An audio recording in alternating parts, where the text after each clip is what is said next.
Audio Jungle. Audio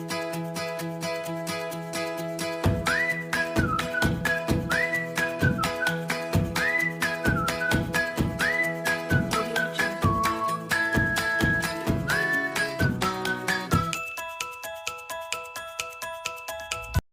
Assalamualaikum warahmatullahi wabarakatuh.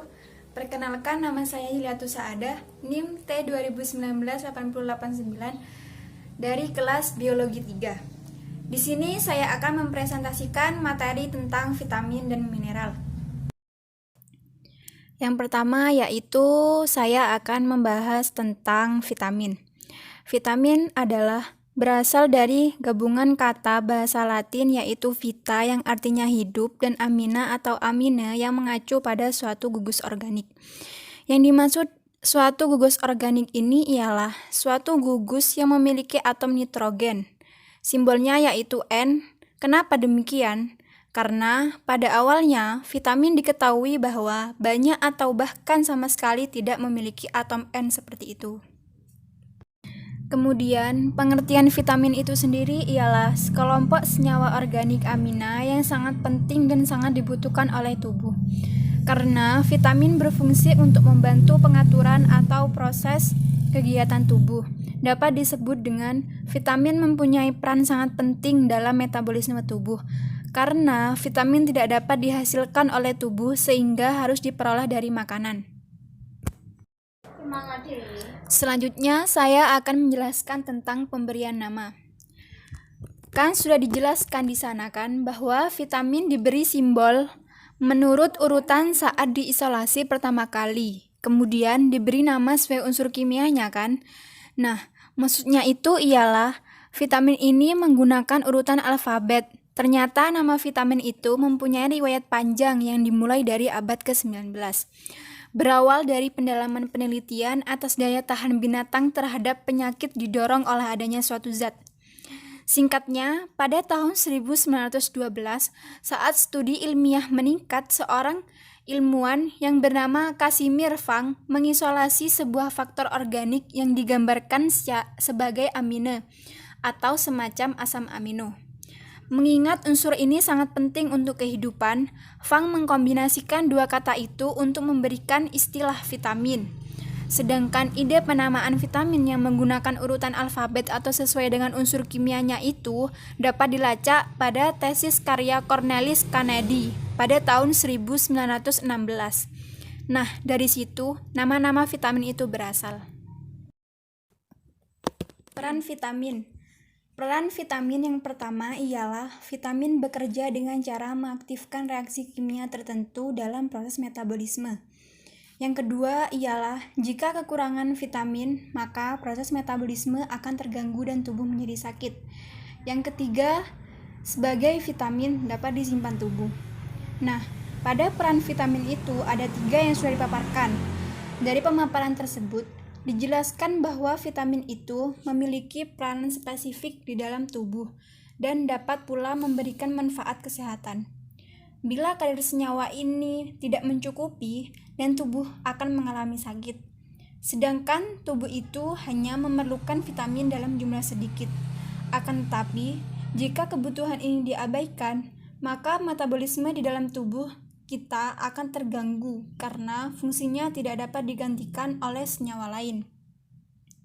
Misalnya, bila kita kekurangan vitamin A, maka kita akan mengalami kerabunan.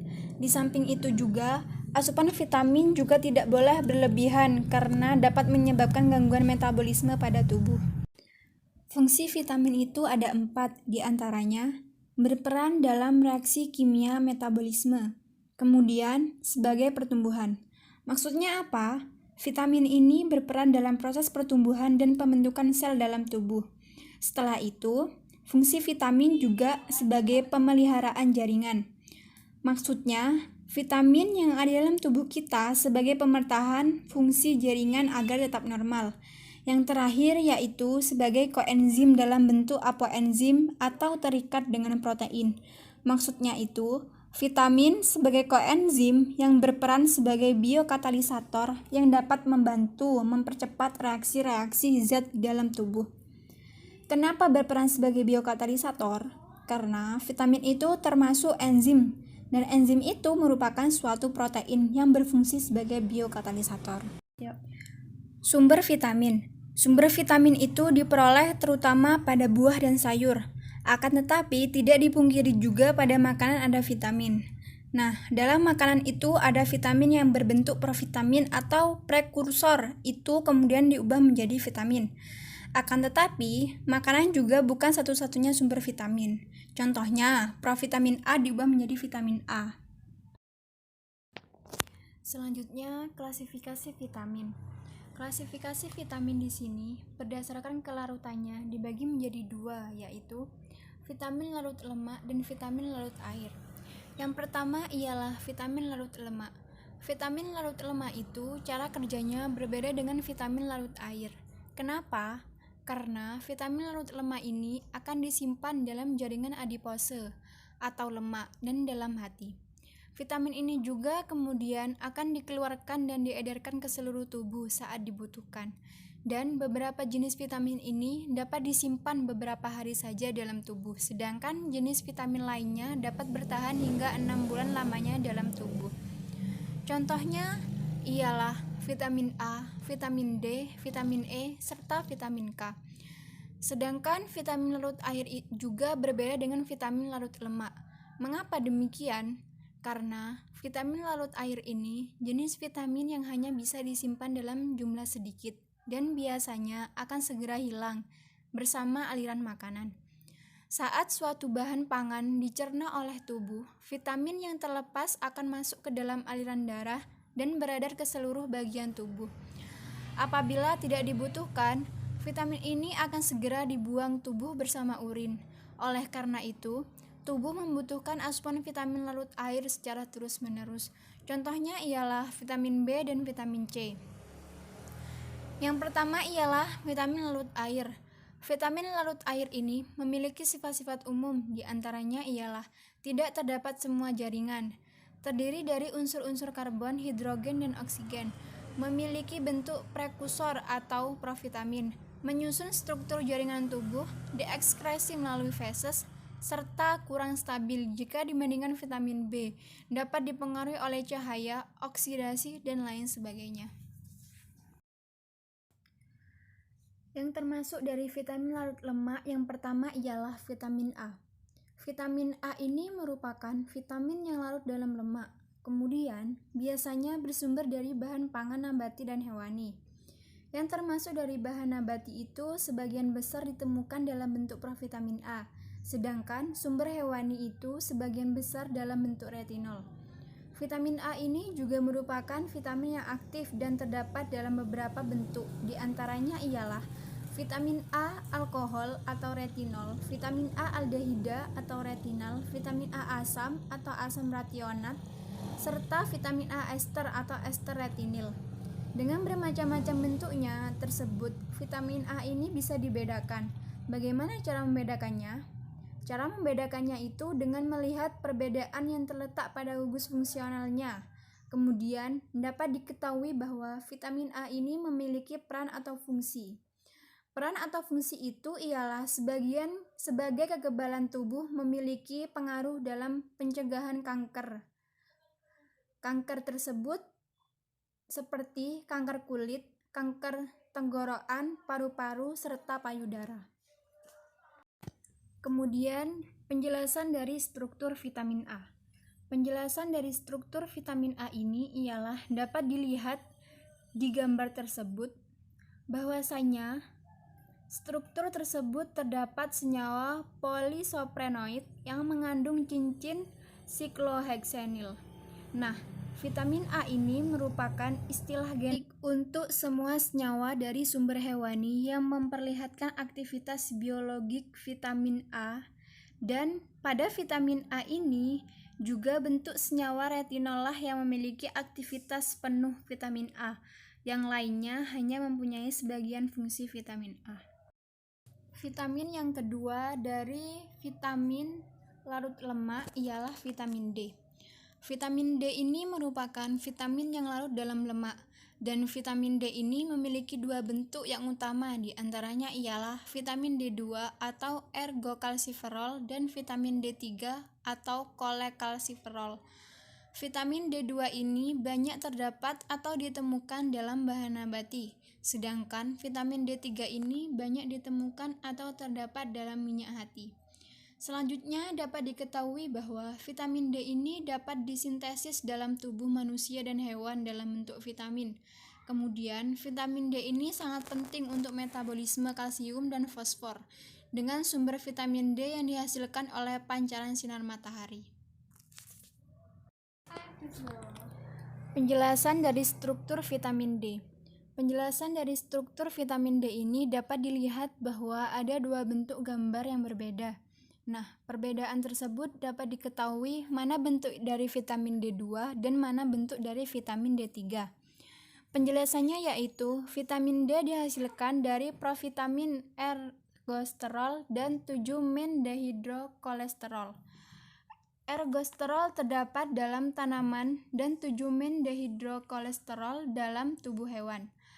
Ergokalsiferol atau vitamin D2 terbentuk dalam tanaman, sedangkan dalam tubuh hewan akan terbentuk kolekalsiferol atau vitamin D3 pada kulit yang terpapar cahaya. Kedua bentuk vitamin tersebut mempunyai potensi yang sama, yaitu masing-masing dapat menghasilkan kalsitriol D2 dan D3. Vitamin D3 ataupun D2 dari makanan diekstraksi dari dalam darah atau dalam keadaan terikat dengan globulin spesifik. Setelah absorpsi dari misel dalam intestinum, vitamin tersebut mengalami hidroksilasi pada posisi min-25 oleh enzim vitamin D3 min-25 hidroksikolekalsiferol, yaitu suatu enzim yang retikulum endoplasmik yang dianggap membatasi kecepatan reaksi. 25-hidroksi D3 merupakan bentuk utama vitamin D dalam sirkulasi darah dan bentuk cadangan yang utama dalam hati. Vitamin yang ketiga dari vitamin larut lemak ialah vitamin E. Vitamin E merupakan vitamin yang larut dalam lemak. Vitamin E ini juga disebut dengan istilah tokoferol atau senyawa antisterilitas, yang terdiri dari alfa, beta, gamma, dan delta tokoferol. Vitamin E ini merupakan vitamin berupa cairan pekat yang berwarna kuning. Kemudian, fungsi utama dari vitamin E ialah sebagai antioksidan yang kuat, dapat mensintesis DNA, merangsang reaksi kekebalan, mencegah PJK, melindungi sel darah merah dari hemolisis, reproduksi, serta mencegah keguguran. Sedangkan sumber-sumber dari vitamin E ini umumnya terdapat dari bahan-bahan nabati, seperti halnya minyak nabati, kacang-kacangan, biji-bijian, dan sayuran hijau. Penjelasan dari struktur vitamin E. Penjelasan dari struktur vitamin E itu sendiri sesuai seperti yang kalian lihat pada gambar, bahwasanya vitamin E atau tokoferol ini mengandung cincin aromatik tersubstitusi dari rantai panjang isoprenoid sebagai rantai samping. Yang keempat dari vitamin larut lemak ialah vitamin K. Vitamin K merupakan vitamin yang larut dalam lemak. Vitamin ini secara alami terdapat dalam dua bentuk, yaitu piloquinone atau vitamin K1 dan menaquinone atau vitamin K2. Vitamin K dapat diperoleh secara sintetik, antara lain vitamin K3 atau menadion dan vitamin K4 atau menadiol. Kemudian, vitamin K ini dapat menghambat peroksidan lemak serta memiliki kemampuan penstabilan radikal yang lebih tinggi dibandingkan vitamin E. Yang dimaksud dengan penstabilan radikal yang lebih tinggi itu ialah vitamin K yang memiliki stabilitas yang tinggi terhadap panas, oksigen, dan kelembapan, tapi tidak stabil terhadap sinar matahari. Selanjutnya, fungsi utama dari vitamin K ialah dapat membantu pembentukan protombin atau senyawa untuk penggumpalan darah. Sedangkan sumber-sumber vitamin K itu dapat ditemukan pada sintesis dalam saluran cerna, hati, minyak kedelai, dan nabati, serta gandum sayuran hijau. Penjelasan struktur vitamin K. Penjelasan struktur vitamin K ialah sesuai pada gambar yang kalian lihat, bahwasanya vitamin yang tergolong ke dalam kelompok vitamin K ialah naftoquinone tersubstitusi polisoprenoid. Menadion atau K3 yaitu senyawa induk seri vitamin K. Tidak ditemukan dalam bentuk alami, tetapi jika diberikan secara in vivo, senyawa ini akan mengalami alkilasi menjadi salah satu menaquinone atau K2. Phylloquinone atau K1 merupakan bentuk utama vitamin K yang ada dalam tanaman. Menaquinone min7 merupakan salah satu dari rangkaian bentuk tak jenuh polirenoid dari vitamin K yang ditemukan dalam jaringan binatang dan disintesis oleh bakteri dalam intestinum. Klasifikasi yang kedua yaitu vitamin larut air. Vitamin yang larut air ini memiliki sifat-sifat umum antara lain tidak hanya tersusun atas unsur-unsur karbon, hidrogen, dan oksigen, tidak memiliki provitamin, terdapat di semua jaringan, sebagai prekursor enzim-enzim, diserap dengan proses difusi biasa, tidak disimpan secara khusus dalam tubuh, dieskresi melalui urin, serta relatif lebih stabil, namun pada temperatur berlebihan menimbulkan kelabilan. Yang pertama dari vitamin larut air yaitu vitamin C. Vitamin C dapat disebut dengan asam askorbat yang merupakan vitamin yang larut dalam air dan vitamin yang paling mudah rusak. Vitamin ini bisa menjadi vitamin yang esensial dengan sumber-sumber yang dihasilkan dari buah-buahan seperti jeruk, tomat, buah mete, dan belimbing, dan juga sayuran. Sehingga vitamin C ini disebut fresh food vitamin. Vitamin C merupakan vitamin yang mudah teroksidasi oleh panas, cahaya, dan udara. Nah, dapat kalian ketahui bahwa dapat teroksidasi oleh panas juga akan terjadi keterlambatan oksidasi jika vitamin C dibiarkan dalam keadaan asam atau pada suhu rendah. Kemudian, fungsi utama vitamin C ini ialah dapat membantu sintesa kolagen, menguatkan pembuluh darah, penyembuhan luka, fungsi kekebalan, mencegah reaksi alergi, serta membantu penyerapan zat besi. Fungsi vitamin C banyak berkaitan dengan pembentukan kolagen. Pada pembentukan kolagen ini, vitamin C berfungsi untuk hidroksilasi prolin dan lisin yang merupakan dua bahan penting. Pembentukan kolagen vitamin C mudah diabsorpsi oleh usus halus dan masuk dalam pembuluh darah melvena portae. Penjelasan struktur vitamin C. Penjelasan struktur vitamin C dapat kalian lihat pada gambar. Di sini menjelaskan bahwa bentuk aktif vitamin C adalah asam askorbat. Asam askorbat itu sendiri di mana fungsinya sebagai donor ekuivalen pereduksi dalam sejumlah reaksi yang tertentu. Asam askorbat dioksidasi menjadi asam dehidroaskorbat yang dengan sendirinya dapat bertindak sebagai sumber vitamin tersebut. Yang kedua dari vitamin yang larut air ialah vitamin B1. Vitamin B1 dapat disebut dengan tiamin yang merupakan vitamin larut dalam air. Bentuk tiamin dalam makanan ialah terdapat dalam bentuk bebas atau kompleks dengan protein atau kompleka protein fosfat. Bentuk bebas ini disimpan dalam hati, jantung, ginjal, otak, dan otot. Tiamin dapat berubah struktural dalam keadaan asam dan basah, dan juga tiamin dapat diketahui aktif dengan tiamin pirofosfatase atau TPP. Kemudian, sumber-sumber vitamin B1 ini biasanya terdapat pada ikan tuna, jamur, hati sapi, telur, susu, kacang-kacangan, biji-bijian, atau beras pecah kulit atau bekatulnya. Vitamin B1 juga memiliki fungsi utama, diantaranya ialah berperan sebagai bagian pada metabolisme energi, diperlukan untuk pertumbuhan, nafsu makan, pencernaan, dan fungsi saraf. Penjelasan struktur vitamin B1. Penjelasan struktur vitamin B1 sesuai dengan gambar ialah tiamin tersusun dari pirimidin tersubstitusi yang dihubungkan oleh jembatan metilen dengan tiazol tersubstitusi. Bentuk aktif dari tiamin adalah tiamin difosfat, di mana reaksi konversi tiamin menjadi tiamin difosfat tergantung oleh enzim tiamin difosfotransferase dan ATP yang terdapat di dalam otak dan hati. Tiamin difosfat berfungsi sebagai koenzim dalam sejumlah reaksi enzimatik dengan mengalihkan unit aldehid yang telah diaktifkan. Yang ketiga dari vitamin larut air ialah vitamin B2. Vitamin B2 dapat disebut dengan riboflavin yang merupakan vitamin larut dalam air. Vitamin ini dapat ditemukan pada beberapa makanan, di antaranya ialah hati, jantung, ginjal, daging, susu, telur, dan beberapa jenis sayuran hijau.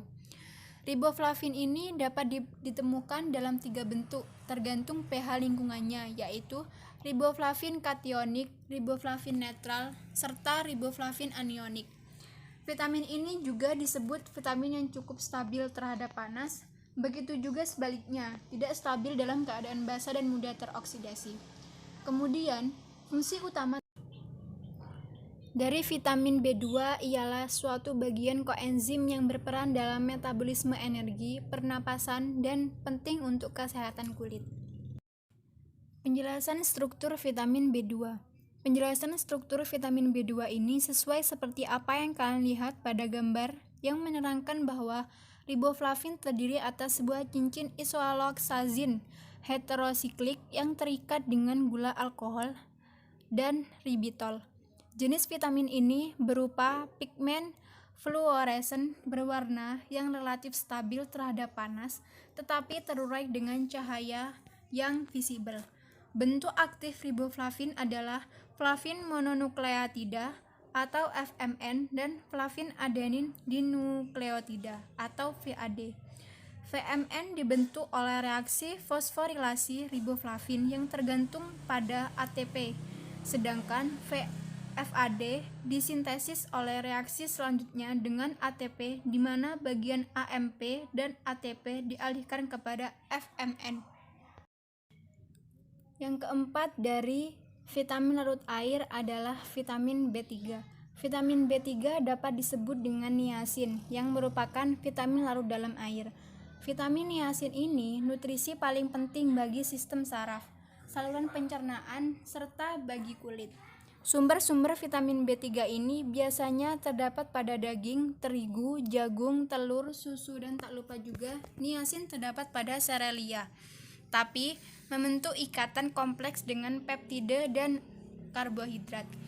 Vitamin ini termasuk vitamin yang sangat stabil terhadap panas, cahaya, serta oksigen, sehingga selama pengolahan dan penyimpanan keberadaan niacin dapat dipertahankan. Niacin berperan dalam reaksi enzimatik dalam tubuh atau metabolisme karbohidrat, lemak, serta protein. Fungsi utama vitamin B3 ini ialah sebagai bagian paling penting bagi sistem saraf dan pencernaan, kesehatan kulit, serta sintesis lemak yang sudah saya sampaikan tadi. Penjelasan struktur vitamin B3. Penjelasan struktur vitamin B3 ialah pada gambar menunjukkan bahwa niacin merupakan dafirat pirimidin dengan gugus karboksil atau COOH. Adapun nikotinamida itu niacin yang gugus karboksilnya tergantikan oleh gugus amida atau NH2. Kemudian, bentuk aktif dari niacin ini ialah nikotinamida adenin dinukleotida atau NAD+, dan nikotinamida adenin dinukleotida fosfat atau NADP+, yang merupakan dafirat nukleotida seperti vitamin B2. Vitamin B3 ini merupakan kofaktor enzim pada reaksi redoks dalam tubuh. Yang kelima dari vitamin larut air yaitu vitamin B5. Vitamin B5 ini dapat disebut dengan asam pantotenat yang merupakan vitamin larut dalam air. Vitamin ini termasuk dalam salah satu jenis vitamin yang golongan vitamin B kompleks.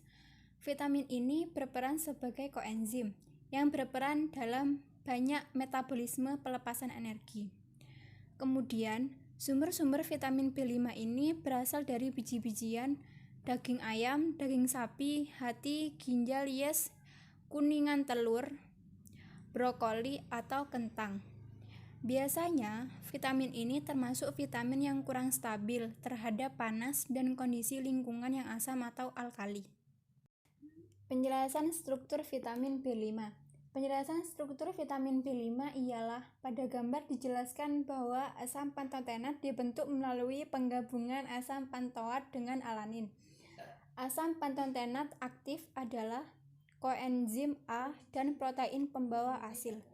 Asam pantotenat dapat diabsorpsi dengan mudah dalam intestinum dan selanjutnya mengalami fosforilasi oleh ATP hingga terbentuk 4-fosfopantoneat. Penambahan sistein dan pengeluaran gugus karboksilnya mengakibatkan penambahan neto tiotanolamina sehingga menghasilkan 4-fosfopantain, yakni gugus prostetik pada KOA dan ACP. Yang keenam dari vitamin larut air ialah vitamin B6. Vitamin B6 ini merupakan vitamin yang larut dalam air dan juga termasuk dalam golongan vitamin B kompleks. Vitamin B6 ini memiliki 3 bentuk, diantaranya ialah piridoksin, piridoksal, dan piridoksamin. Bentuk yang paling banyak ialah diproduksi dan secara komersial adalah piridoksin HCl. Nah, pada vitamin ini, lingkungan yang mendukung itu ada 3 diantaranya, yaitu asam, netral, dan basah, tergantung pada pH larutannya seperti apa. Kemudian, sumber-sumber vitamin B6 ini biasanya berasal dari beras, years, sayuran, daging, ikan, dan telur. Vitamin B6 merupakan vitamin yang stabil terhadap panas dan kurang stabil dalam lingkungan asam dan basah. Sedangkan fungsi utama dari vitamin ini ialah membantu metabolisme asam amino dan asam lemak serta membantu pembentukan sel darah merah. Penjelasan struktur vitamin B6. Penjelasan struktur vitamin B6 sesuai dengan gambar yang menjelaskan bahwa vitamin B6 terdiri atas dafirat pirimidin yang berhubungan erat, yaitu piridoksin, piridoksal, serta piridoksamin, dan dafirat fosfatnya yang sesuai. Bentuk aktif dari vitamin B6 adalah piridoksal fosfat, di mana semua bentuk vitamin B6 diabsorpsi dari dalam intestinum. Tetapi hidrolisis tertentu senyawa-senyawa ester fosfat terjadi selama proses pencernaan. Piridoksal fosfat merupakan bentuk utama yang diangkut dalam plasma. Yang ketujuh dari vitamin larut air yaitu vitamin B7. Vitamin B7 dapat disebut juga dengan biotin yang merupakan vitamin larut dalam air. Biasanya vitamin ini terdapat pada beberapa makanan dan disintesis oleh bakteri usus halus. Kemudian, sumber-sumber vitamin B7 ini biasanya diperoleh dari kuning telur, kedelai, daging unggas, daging merah, dan yes. Vitamin ini juga mempunyai stabilitas yang tinggi terhadap panas, cahaya, dan oksigen, serta sensitif terhadap lingkungan asam basah. Penjelasan struktur vitamin B7. Penjelasan struktur vitamin B7 sesuai dengan yang kalian lihat bahwasanya biotin atau vitamin B7 ini merupakan suatu asam monokarboksilat terdiri dari sinein imidasil yang bersatu dengan cincin tetrahidratiofen dengan rantai samping asam valerat. Yang kedelapan dari vitamin larut air ialah vitamin B9. Vitamin B9 ini merupakan salah satu jenis vitamin yang larut dalam air. Ditemukan dalam bentuk asam folat dan folat. Asam folat di sini tidak diperoleh secara alami pada bahan makanan, akan tetapi merupakan vitamin sintetik yang biasanya digunakan sebagai suplemen atau sengaja ditambahkan pada makanan. Sedangkan folat merupakan vitamin yang ada di dalam bahan pangan. Kemudian, vitamin ini tersusun atas 3 struktur, diantaranya ialah cincin pteridin heterobisiklik, asam para-amino benzoat, dan asam glutamat. Selanjutnya, sumber-sumber vitamin B9. Sumber-sumber vitamin B9 ini biasanya dapat ditemukan pada sayuran hijau, buah-buahan, biji-bijian, kacang-kacangan, yes, dan hati. Dan vitamin ini akan stabil terhadap panas dan kurang stabil terhadap cahaya, asam, basa, dan bahan-bahan pengoksidasi dan mudah terdegradasi selama pengolahan. Penjelasan struktur vitamin B9. Di sini saya mengambil contoh struktur dari bentuk asam folat. Nah, penjelasannya ialah pada gambar sudah dijelaskan bahwasanya asam folat ini terdiri dari basa pteridin yang terikat dengan satu molekul masing-masing asam p-aminobenzoat acid atau PABA dan asam glutamat. Tetrahidrofolat merupakan bentuk asam folat yang aktif. Yang kesembilan dari vitamin larut air ialah vitamin B12. Vitamin B12 ini merupakan vitamin yang larut dalam air.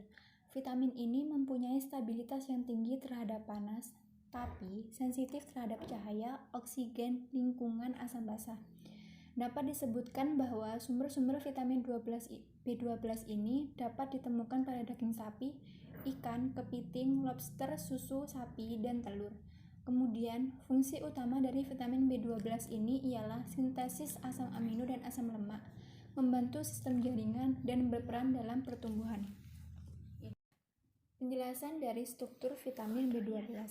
Penjelasan dari struktur vitamin B12 ini ialah vitamin B12 ini merupakan vitamin yang disebut dengan cyanocobalamin sebab molekulnya mengandung gugus amino yang berkaitan dengan kobalt.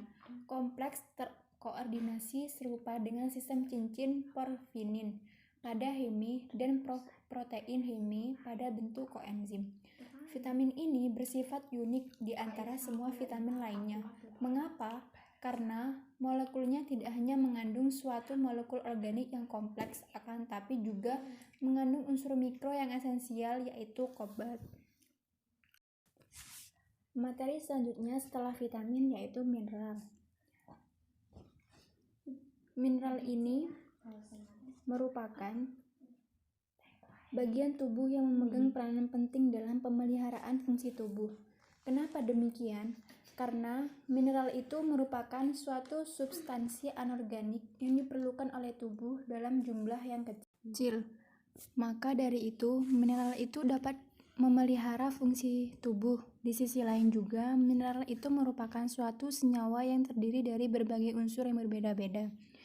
Dari perbedaan unsur tersebut, mineral digolongkan menjadi dua. Di antaranya terdiri dari mineral makro yang diperlukan dalam jumlah yang lebih besar dari 100 mg per hari dan mineral mikro yang diperlukan dalam jumlah yang lebih kecil dari 100 mg per hari. Kemudian, jumlah mineral esensial itu ada 24 jenis dan sumber-sumber mineral ada dua, di antaranya ialah hewani dan nabati. Contoh dari mineral makro terdiri dari Na, Cl, K, Ca, P, Mg, dan S. Sedangkan mineral mikro terdiri dari Fe, Zn, I, dan Se. Selanjutnya ialah fungsi mineral. Di sini saya akan menjelaskan bahwasanya fungsi mineral itu ada 5, di antaranya ialah mineral bisa menjadi pemeliharaan jaringan dan fungsi tubuh, kemudian berperan dalam metabolisme, berperan pada keseimbangan asam basa cairan tubuh, berperan pada keseimbangan ion-ion tubuh, serta pemeliharaan kepekaan otot dan saraf. Kemudian ialah absorpsi mineral. Absorpsi mineral ini sudah dijelaskan bahwasanya mineral itu ketika diabsorpsi dalam makanan tidak semuanya dapat dimanfaatkan, tergantung pada ketersediaan biologik tingkatan zat gizi yang dimakan yang dapat diserap oleh tubuh. Jenis mineral yang pertama ialah natrium. Natrium merupakan suatu unsur mineral yang termasuk dengan logam lunak, reaktif, dan dengan titik leleh rendah dengan kerapatan relatif 0,97. Kemudian, jika kita membahas tentang natrium, pasti akan ada fungsi-fungsi natrium. Fungsi natrium tersebut adalah natrium ini merupakan kation utama dalam cairan intrasel, kemudian bersama klor membantu pergerakan rangsangan saraf, mengatur denyut jantung, memelihara keseimbangan cairan tubuh dan nilai osmotik. atau keseimbangan air di luar sel tubuh.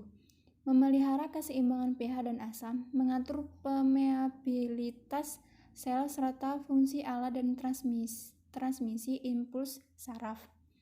Sumber-sumber natrium ini biasanya terdapat pada garam dapur, daging, keju, mentega, dan sayuran hijau. Natrium yang ada dalam tubuh ialah 35-40% ada dalam kerangka tubuh. Terdapat banyak pada saluran cerna, cairan empedu, cairan pankreas, serta absorpsi dan metabolisme natrium itu terjadi dalam usus halus, masuk ke aliran darah, dibawa ke ginjal, kemudian disaring dan dikembalikan ke aliran darah. Dan kelebihan natrium ini dikeluarkan melalui urin dengan bantuan hormon aldosteron yang dikeluarkan oleh kelenjar adrenalin. Yang terakhir, absorpsi ini 3-7 gram atau per hari. Jenis mineral yang kedua yaitu klorida. Klorida merupakan anion utama cairan ekstraseluler yang paling banyak terdapat dalam cairan cerebrospinal atau otak dan sumsum tulang belakang, lambung serta pankreas. Absorpsi dan ekskresi klorida ini dilakukan di usus halus bersamaan dengan natrium dan ekskresi dilakukan melalui urin. Kemudian, fungsi-fungsi klorida itu sendiri ialah dapat memelihara keseimbangan air dan asam basa dalam tubuh, berperan dalam pembentukan asam hidroksida, berperan sebagai komponen HCl dalam lambung, mengatur aktivitas enzim-enzim tertentu, memudahkan transfer CO2 dari darah ke paru-paru, membantu dalam memelihara keseimbangan cairan, elektrolit, asam basa, dan tekanan atau nilai osmotik dalam bagian-bagian rongga tubuh. Sedangkan sumber-sumber klorida itu biasanya dapat ditemui pada garam dapur, daging, susu, serta telur. Jenis mineral yang ketiga yaitu kalium. Kalium merupakan mineral penting yang disebut dengan elektrolit. Kalium ini terdapat dalam sel atau intraseluler, jumlahnya mencapai 95%. Kemudian, absorpsi dan ekskresi kalium ini ada dalam usus halus, 80-90% diekskresi feses, keringat, cairan lambung. Dan fungsi-fungsi kalium itu ialah memelihara keseimbangan air di dalam sel tubuh, transmisi impuls saraf, memelihara keseimbangan asam dan basa dalam tubuh sebagai katalisator dalam reaksi kimia dan biologis dalam tubuh, memelihara denyut jantung, mengatur pelepasan insulin dari pankreas, membantu dalam kontraksi otot dan pertumbuhan. Jenis mineral yang keempat yaitu kalsium. Kalsium adalah suatu jenis mineral yang sangat penting bagi manusia. Kalsium ini pada manusia paling banyak terdapat dalam tubuh, yaitu 1,5-2%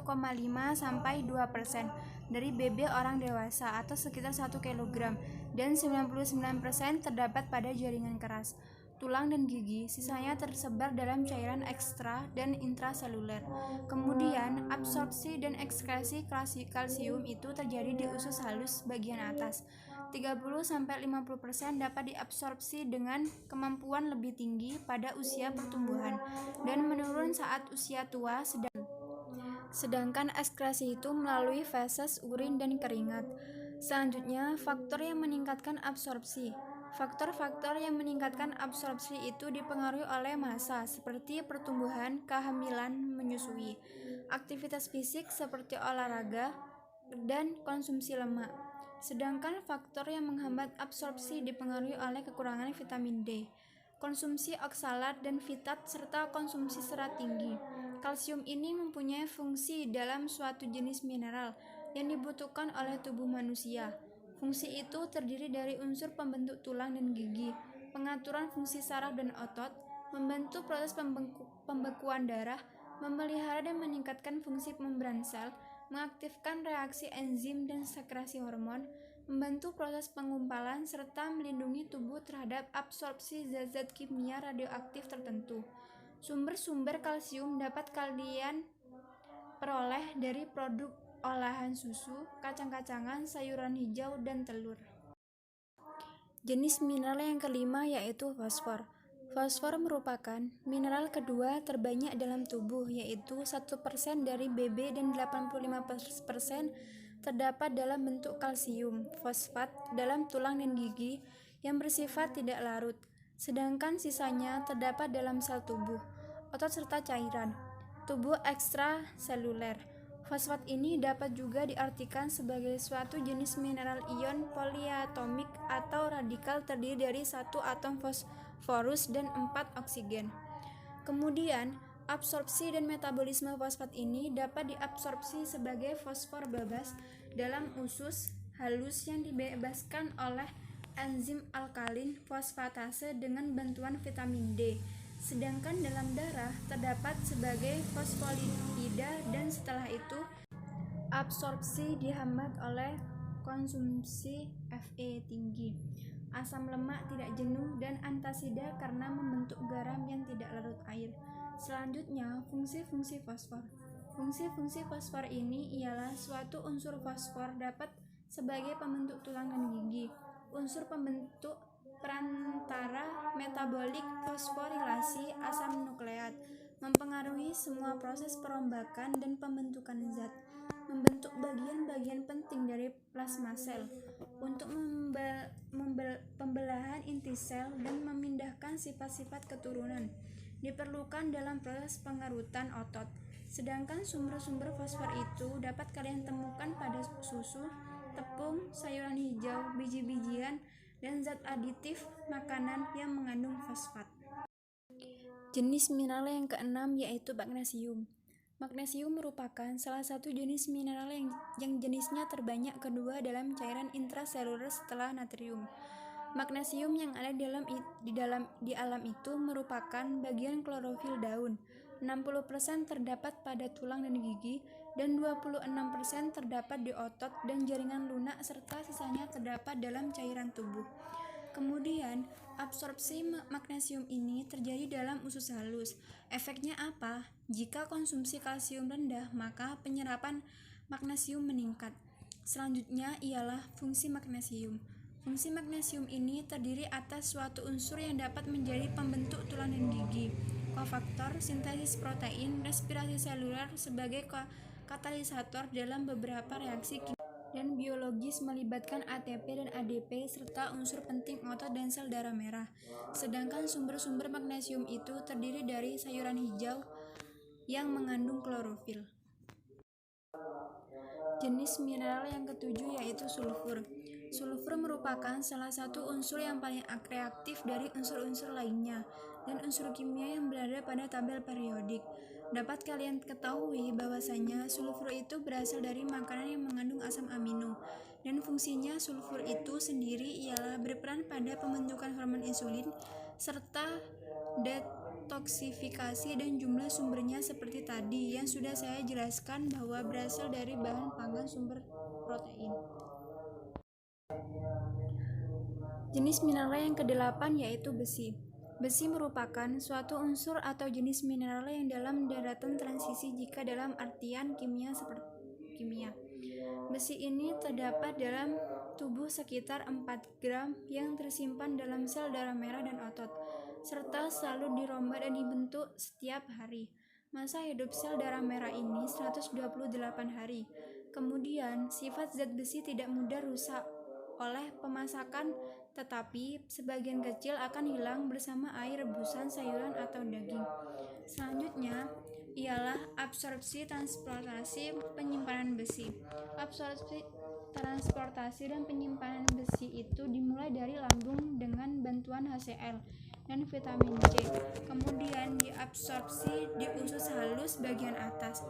Sedangkan faktor yang mempengaruhi penyerapan besi itu sendiri ialah bentuk besi, asam organik, asam fitat, tain, serta tingkat keasaman lambung. Fungsi-fungsi besi dapat kalian ketahui dengan fungsi dapat metabolisme energi, sistem kekebalan, kemampuan belajar, dan produktivitas. Sedangkan sumber-sumber besi terdapat pada sayuran hijau, hati, kuning telur, daging, serta kacang-kacangan. Jenis mineral yang kesembilan yaitu seng. Seng merupakan salah satu jenis mineral yang terdapat di jaringan tubuh, terutama otak, hati, jantung, dan ginjal. Fungsi seng itu sebagai bagian enzim dan hormon insulin, berperan dalam reaksi kekebalan, transport vitamin A, perkembangan normal janin. Sedangkan sumber-sumber seng ialah terdapat pada kerang, tiram, hati, kacang-kacangan, susu, serta gandum. Jenis mineral yang ke-10 ialah iodium. Iodium merupakan bagian dari hormon tiroksin dan senyawa lain yang disintesis dalam kelenjar tiroid, yang berfungsi sebagai mengatur pertumbuhan, perkembangan, dan laju metabolisme, dan bersumber dari garam difortifikasi makanan hasil laut.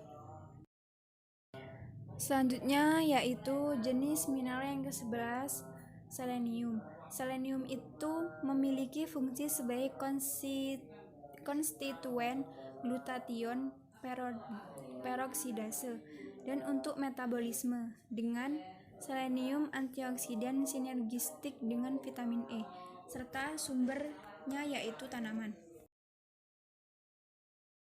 Sekian presentasi dari saya, kurang lebihnya mohon maaf. Terima kasih. Wassalamualaikum warahmatullahi wabarakatuh.